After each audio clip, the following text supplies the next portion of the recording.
Olá pessoal, eu sou a professora Luciane, de Língua Portuguesa. Sejam bem-vindos à aula de hoje. Hoje falaremos sobre a pontuação.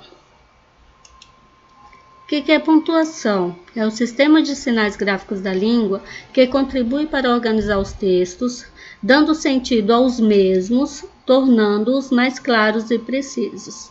Então, existem alguns sinais de pontuação que separam unidades maiores e menores, ou seja, no caso das vírgulas.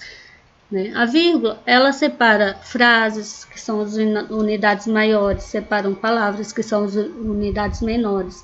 Alguns sinais introduzem informações complementares, ou seja, complementa algo que foi dito anteriormente, no caso da vírgula e dos parênteses. Alguns sinais também marcam pausas, assim como a vírgula. Dá ênfase a uma ideia, assim como as aspas. E os sinais de pontuação também auxilia nas intenções da fala. Como, por exemplo, se uma pessoa, a intenção dela é fazer uma pergunta, ela vai utilizar ao final dessa pergunta o ponto de interrogação. Se a intenção dela é finalizar uma frase declarativa, ela vai utilizar o ponto. Se ela vai finalizar um texto, ela também vai utilizar o ponto. Se ela vai finalizar um parágrafo, ela também vai utilizar um ponto.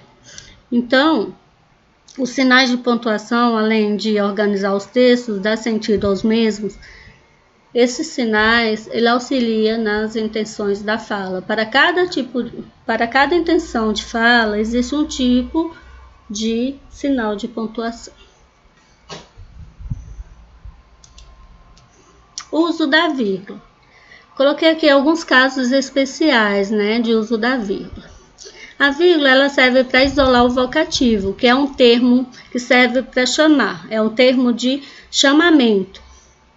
Exemplo: Paula, você poderá vir no próximo domingo?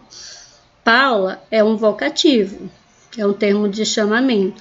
Então, esse vocativo ele vem no início da frase. Nesse caso, a vírgula vem após o vocativo. Se ele vier ao final da frase, no caso aqui, meu filho. Filho é o termo de chamamento. Então, nesse caso, a vírgula vem antes do vocativo. Se o vocativo ele vier no meio da frase, esse vocativo ele vai ser entre vírgulas. Então, vai ter uma vírgula antes e uma vírgula depois. A vírgula ela serve também para separar o aposto do termo fundamental. Aposto é uma informação a mais, acrescentada, uma informação a mais do que foi dito anteriormente. Você acrescenta informação sobre o termo anterior. Exemplo: Brasília, capital da República, foi fundada em 1960. Então, qual é o aposto aqui na frase, É a capital da República, que é uma informação a mais a respeito do termo anterior, que é Brasília. Capital da República, qual é? Brasília. Então, aqui nós chamamos essa expressão de aposto. Caio, aluno do terceiro ano B, faltou a aula.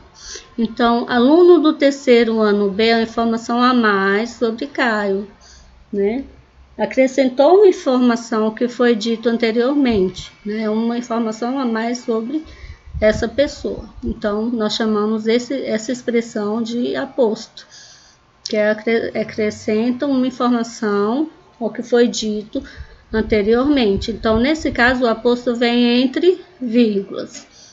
A vírgula também serve para isolar expressões explicativas e de correção, como, por exemplo, isto é, a saber, por exemplo, digo, a meu ver, ou melhor. Então, esses termos são expressões explicativas ou de correção, ela vem entre vírgulas.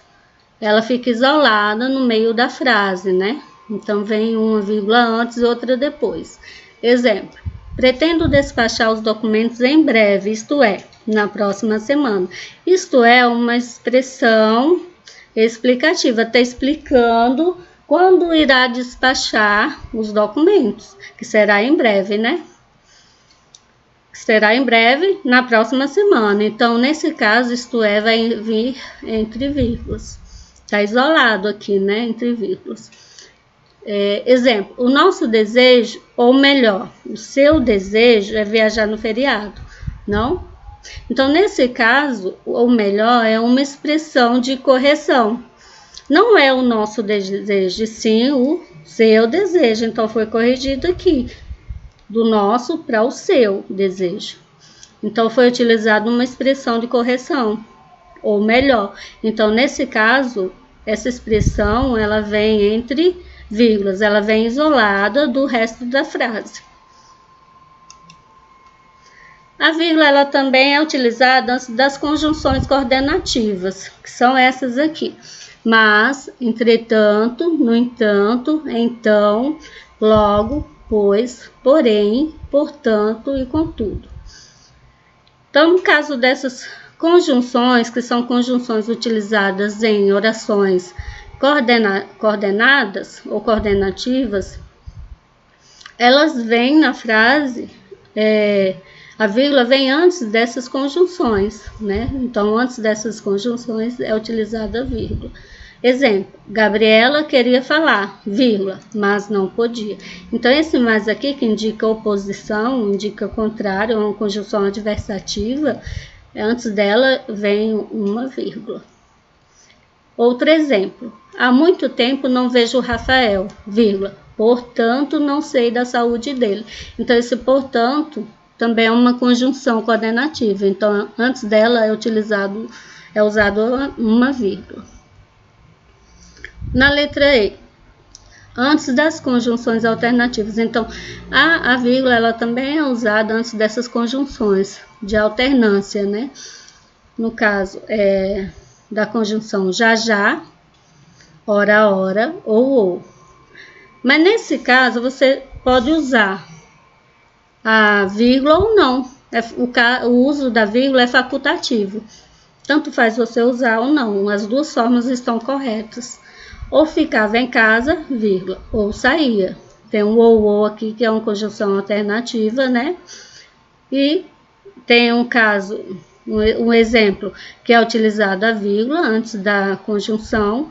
E o outro caso, quer dizer, o mesmo caso, né? Que é a mesma frase, sem o uso da vírgula. Então, nesse caso, pode utilizar ou não a vírgula antes das conjunções alternativas.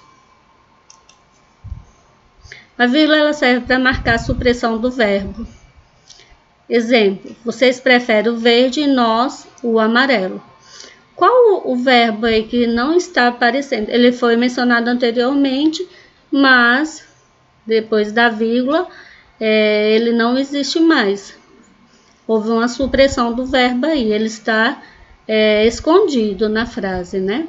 Vocês preferem o verde e nós preferimos o amarelo. Então, o verbo que está oculto aí é o verbo preferir, né? Então, para marcar a supressão do verbo, você pode utilizar uma vírgula para não repeti-lo.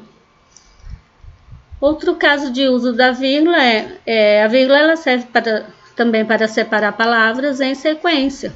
Hoje comi arroz, feijão, bife e batata. Então, a vírgula aqui foi usada para separar palavras em sequência. É o uso mais, nós usamos mais essa regrinha, né? Para separar as palavras. É bastante utilizada essa regrinha na escrita. Outros sinais de pontuação.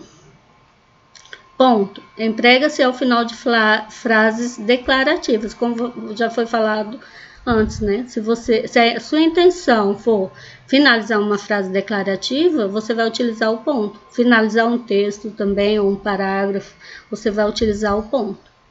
Exemplo, o banco abre às 9 horas. Finalizou, né? Essa declaração, então você utiliza o ponto.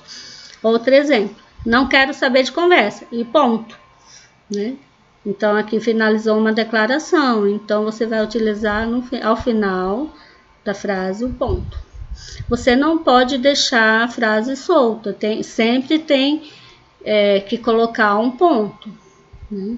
Aí vai depender da frase. Se for uma pergunta, um ponto de interrogação. Se for uma exclamação, né? Se for uma frase que serve para exclamar, você vai usar o ponto de exclamação. Se for para finalizar uma frase declarativa, você vai usar o ponto, né? Então, não pode deixar a frase solta, sem nenhum tipo de ponto.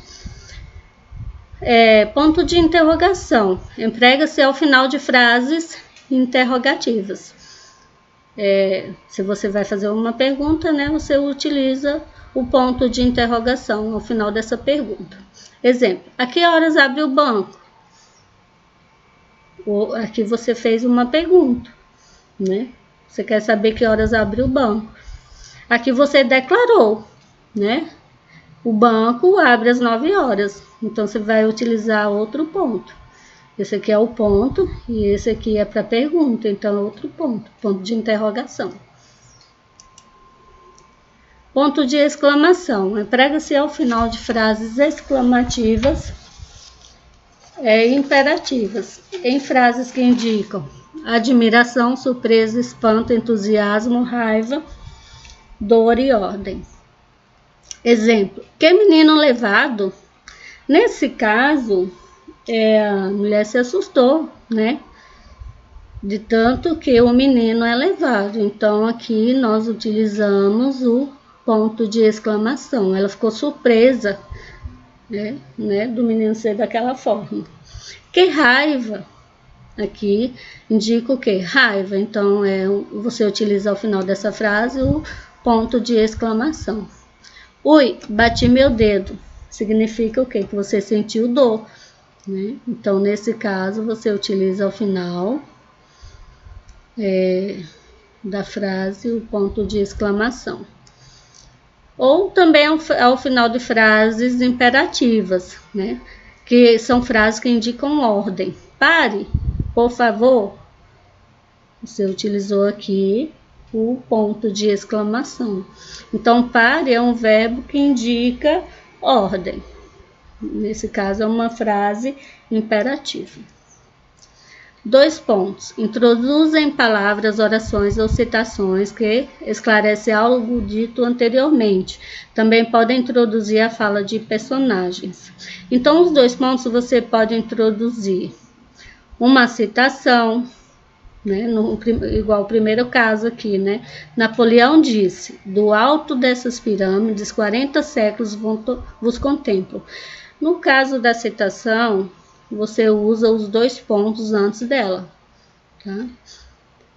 Para introduzir a citação. E as citações, elas são acompanhadas de aspas.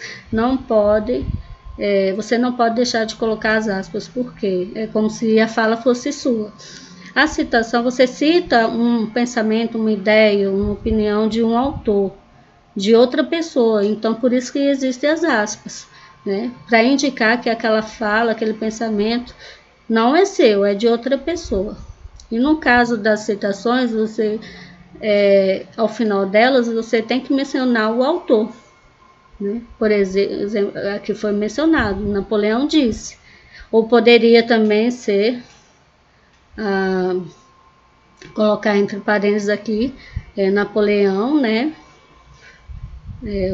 Se fosse no caso um autor, colocar o nome do autor e o ano do livro, né? Tem que ter a referência também bibliográfica. Você também tem que mencionar a pessoa, além da citação dela.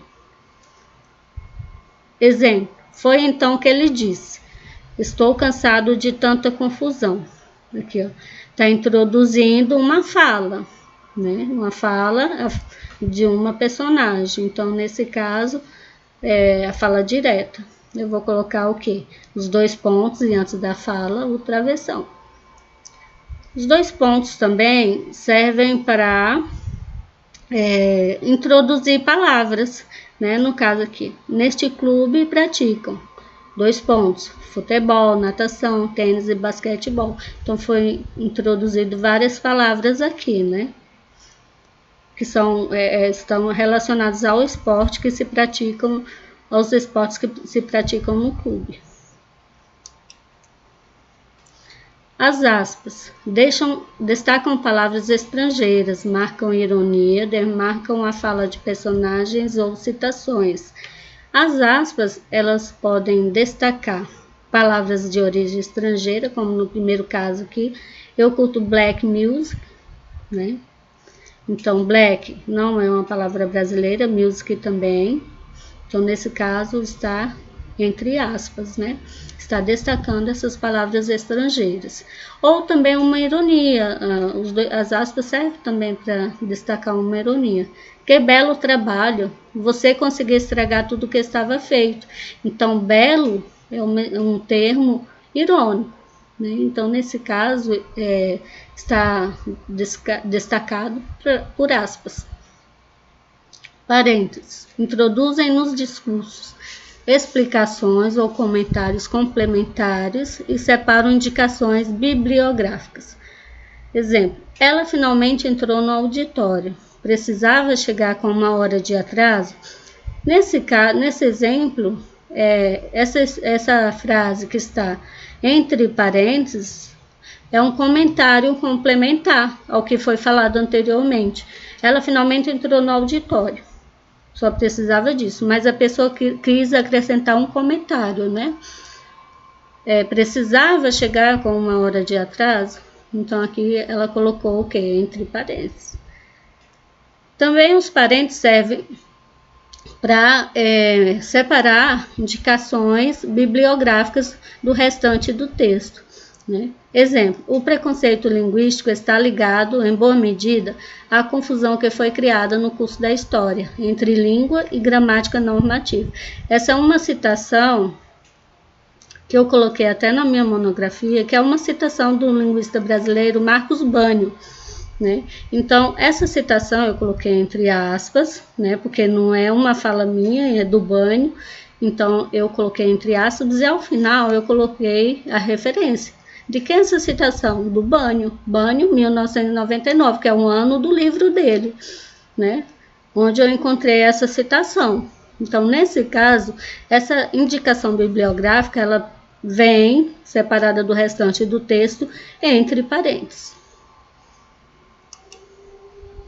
Travessão. Introduz ou isola a fala de personagens em textos narrativos e põe em evidência um esclarecimento ou ampliação de uma informação dada anteriormente. Então, o travessão introduz ou isola a fala de personagens em textos narrativos e põe em evidência um esclarecimento ou ampliação de uma informação.